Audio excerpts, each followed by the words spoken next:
My name is Amy Lim. Saya daripada Shah Alam. Actually, bushcraft, camping, hiking is actually one of my passion. So I have actually loved since I was young.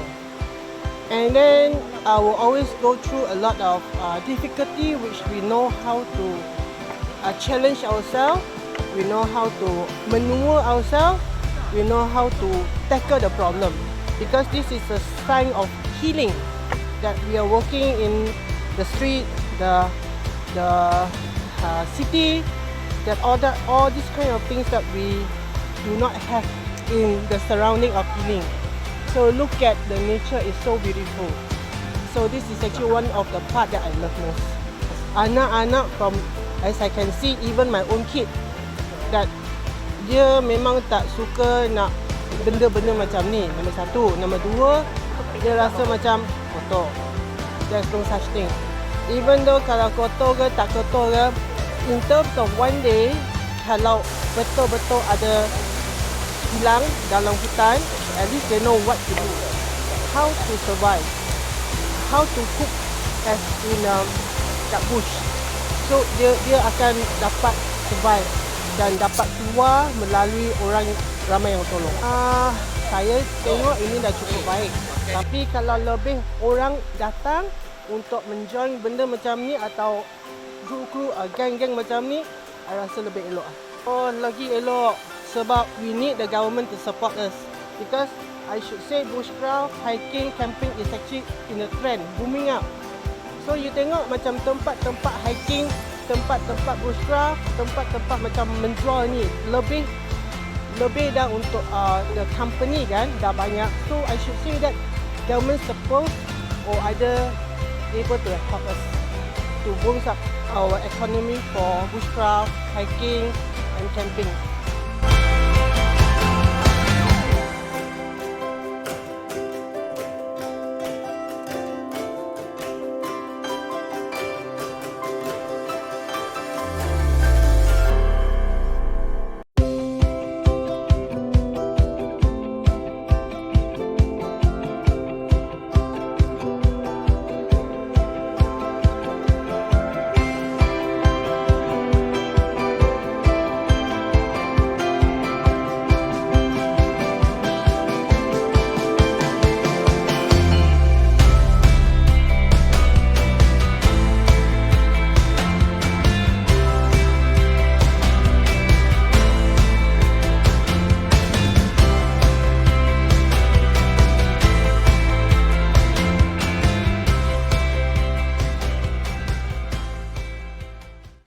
Nama saya Malik, saya daripada Shah Alam. Good lah sebab daripada kat sini pun saya belajar macam-macam, kira untuk bukan untuk survive saja. So untuk in case dalam keadaan darurat ke apa, so saya still boleh survive lah. Dekat mana-mana pun, tak kisahlah sama ada dekat bandar ke, dekat dalam hutan ke. So benda survivor ni pun dia ada ajar juga. Tak semestinya kita nak kena survive dekat dalam hutan. Sebab survivor ni memang banyak kawasan yang kita boleh survivor. Yang menarik perhatian saya aktiviti macam kita crafting lah. Crafting macam menggunakan kayu ni, kita asah kayu tu. So macam untuk buat traps ke, untuk buat cara nak hidupkan api, macam-macam lah. So macam nak memasak, contoh macam kita sekarang pakai dapur gas, so kita memasak menggunakan arang ke, menggunakan kayu ke, bahan yang sedia ada dekat dalam hutan ni. Kalau macam daripada segi persamaan tu, so mungkin daripada segi berdikari lah. Contoh saya pun tak perlu harapkan orang lain, so saya boleh buat sendirilah untuk nak survive benda ni.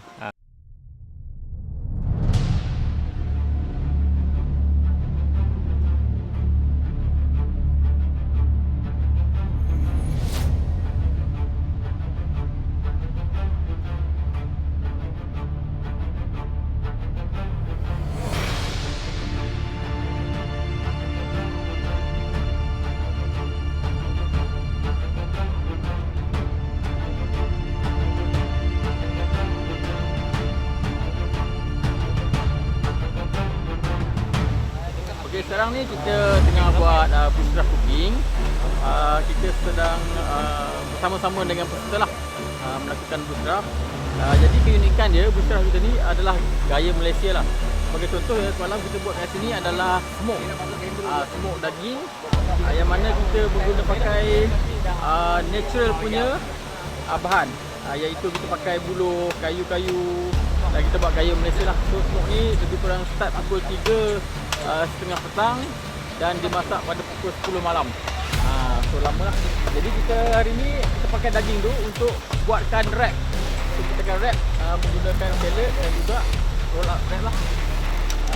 So kita pun sekarang ni tengah excited. Dan kita ada buat satu menu, yang mana menu ni kalau tengok kita ubah soal lah. Ini adalah pumpkin ataupun labu. Dalam labu ni ada mushroom soup lah, ada button juga mushroom. So bila dia masak, isi labu boleh dimakan dan juga mushroom boleh dimakan. Ini menu yang memang saya buat sendiri lah, saya cipta sendiri. Tapi sebenarnya pumpkin ni tak asing pun untuk orang buat bushcraft punya menu. Cuma saya adaptasi, saya gunakan mushroom soup masuk ke dalam. Kadang-kadang kita buat pakai sagu dan gula Melaka dalam ni. So kita perbagaikan lah. Kita juga boleh masak nasi dalam ni dan juga boleh buat basuh ayam dalam ni. Macam-macam lah kita boleh perbagaikan ikut kita punya cita rasa dan kendak lah. Untuk bushcraft di Malaysia, utamanya saya bercakap bushcraft cooking, ia satu industri yang semakin meningkat lah, semakin mendapat tempat sebagaimana industri hiking, camping. So bushcraft cooking ni satu benda yang semakin menjadi trending untuk rakyat Malaysia. So ini adalah satu aktiviti yang boleh menyebabkan kita berkuah bersama rakyat Malaysia, juga family kita lah. So ini akan menjana ekonomi negara lah. Bagus pada saya. Kebiasaannya bila kita buat bushcraft ni, kita tak buat kat rumah. Walaupun benda tu boleh dimasak di rumah, tapi kita memerlukan environment yang sesuai. Contohnya campsite dan sebagainya. Jadi benda ni menyebabkan industri boleh bergerak bila orang dah start masuk ke campsite, menyewa di campsite. Kemudian kita beli barang-barang untuk memasak dan sebagainya. So ini boleh menjana ekonomi setempat lah. Saya nampak benda ni sangat bagus. Di Malaysia biasanya kita buat tempat-tempat yang campsite yang berdaftar lah biasanya. So banyaklah tempat. So saya rasa ada ribuan campsite dekat Malaysia yang ada.